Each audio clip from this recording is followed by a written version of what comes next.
Rob Schelle, president or founder of the Military No Stress PCS organization. Erin Lorenz, program coordinator for Military No Stress PCS.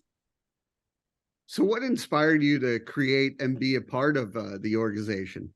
I did not have the privilege of being a serviceman myself. I took the route of going to school right out of high school and pursuing a business career that has served me well over the last 35 plus years.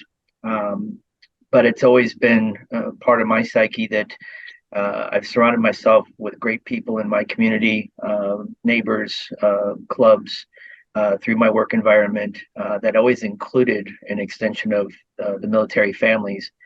And it was my way of, I guess, serving those that serve that prompted me to pursue this endeavor. My participation in this is as a member of the team, but I'm also a military spouse of about 20 years. And when I found out about it, I was just blown away by the idea that there was an organization out there that can help people, military families, when they move, because there's so much we have to do and research, and it doesn't really get any easier. You just figure out different ways to do it. So being a part of an organization like this is my way of also giving back to my fellow military spouses and families, but just being able to know that it exists can be a real game changer, I think. Yeah, Erin, what challenges did you face when you have to pack up and move with a short amount of time? Oh, how much time do you have? I mean, we are currently in the middle of our ninth PCS right now. There's packers right outside my door, packing up our kids' bedrooms and stuff. And so for me, at least, it's just been finding schools for our kids, finding, the decent neighborhoods, the good neighborhoods. Commute has been a really big thing, trying to find a decent commute so that my husband isn't stuck in traffic all the time. I think the longest commute was when we were in Tampa at MacDill. That was not fun. Even in DC, the commute is actually a little bit shorter for him. But for us, that's just the tip of the iceberg, really. And there's little things like today we got a notification that our trailer, because we're doing a partial PPM, our trailer wasn't available at the location we selected. So then they were going to put us at a location about an hour from here.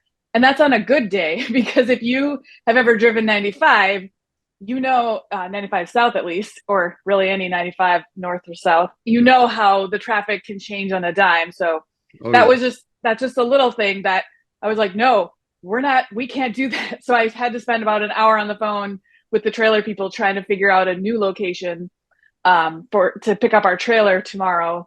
And it's just little things like that sometimes, are doable and they're fixable. But if I can pass off some of the bigger things earlier in the process, then these little things are, they just roll off my shoulders, because I know that my stress is considerably reduced because I've handed off, finding the good schools. What are the top 3 schools in the DC area? What are the top 3 schools in Washington State, near Bremerton, for example, both places I've lived. So being able to hand that off to other people, military spouses as well, because that is most of our team is made up of military spouses who not only do we get it, we know where to look for this information too. And so that you can trust that our answers are vetted through the same community that the military community is looking for those answers as well. So Rob, some of the stuff Erin was saying, it just all pops up. What are the things you do help people with? Again, how much time do you have?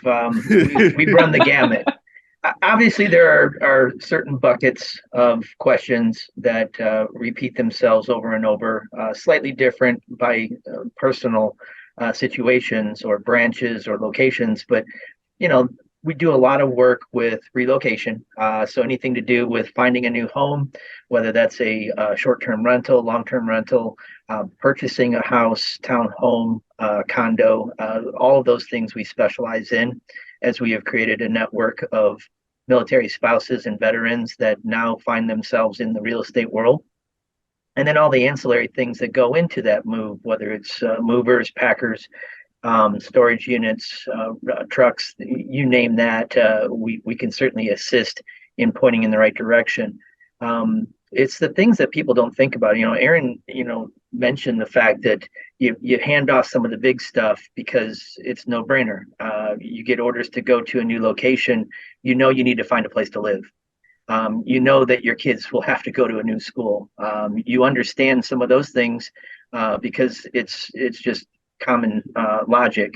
But it's the unknowns, and that's where the stress comes in. If you haven't gone through the PCS process, it's not knowing what you don't know that can really create that stumbling effect. So it's the fact that we employ military spouses in our organization that, like Erin mentioned, she's been through this process 9 times. She's been able to navigate these things on her own and create networks of friends and folks that she can count on to bounce these questions and ideas off of, that allows her to then be very quick on her feet to be able to answer those questions as they arise from folks that are now doing their first PCS. I myself haven't done the PCS process, but everybody that I talk to will also tell you that although Erin has done 9 moves, none of them were the same. Going from Washington to Naples, Italy, and Italy to Florida, and Florida to Virginia, they're all different. Every move, although similar and have some commonalities, they're going to be a different challenge each and every time. Then my wife is a military kid. She moved around a lot in the 80s and 90s. And so there wasn't a whole lot of technology to help. But now at times, how has technology helped relieve the stress of the move?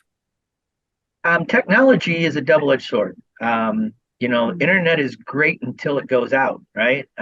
Having cell phones is wonderful until they're not. So there's a good side to the technology because the wealth of information that is accessible through the internet, not just Google, but just through all the different sites that specialize in different categories, you can find anything out there.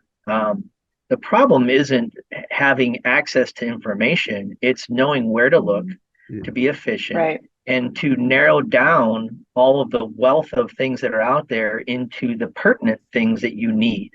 I could ask you, Michael, I need a landscaper for my house down the street from you. Who's the best landscaper? And of course, you're going to tell me who you use. But if I ask that same question to the guy that lives across the street from you who uses someone else, he, of course, is going to tell me who he uses.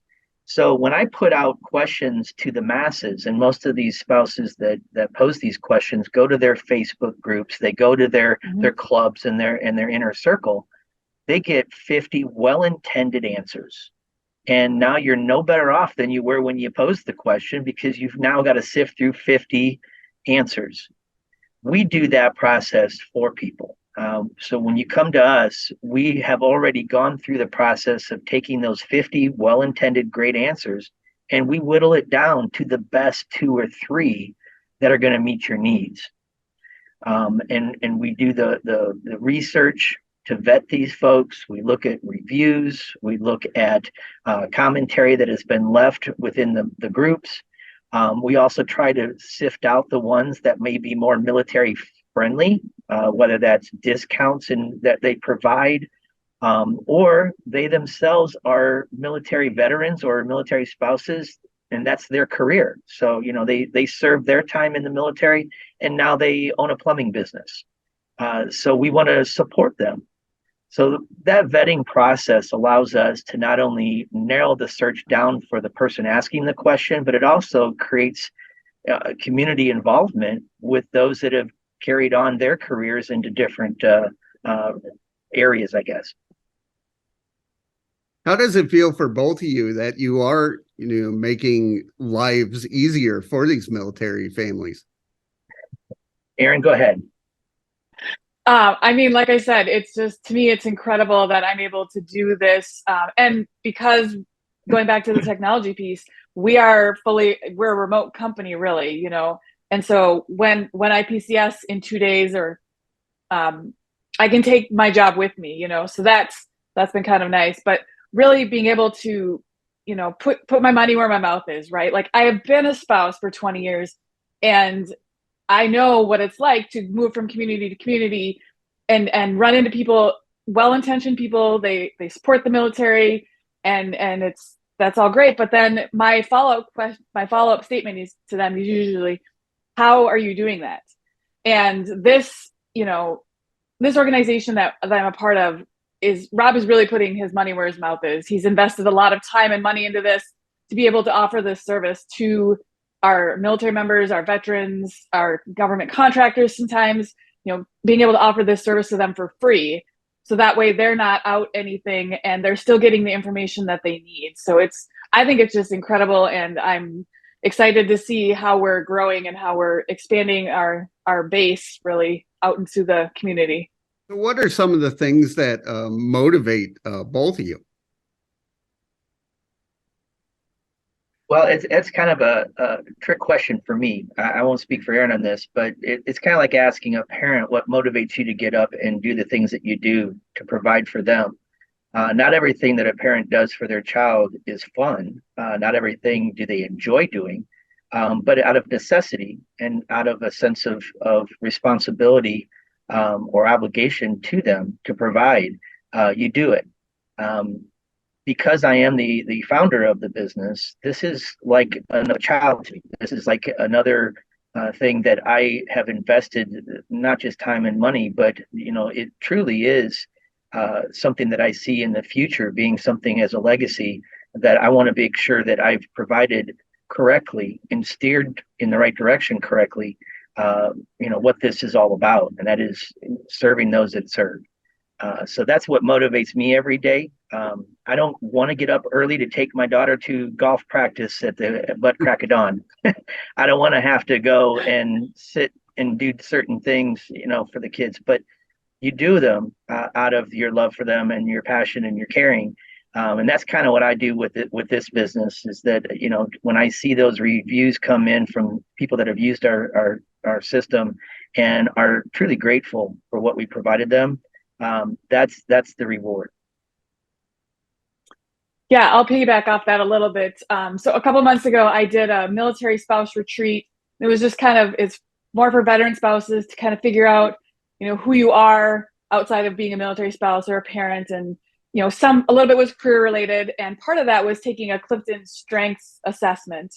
And when my results came back, I was not surprised at all. My number one was connector and my number two was relator. And so I think for me, being able to apply those two things within the scope of this, not only are we helping families, reduce their stress in theory, I also love to be able to connect people to other people as well, because I do have a fairly large network of people, whether they're just like social media friends or actual like down to earth, friends that I will do things with.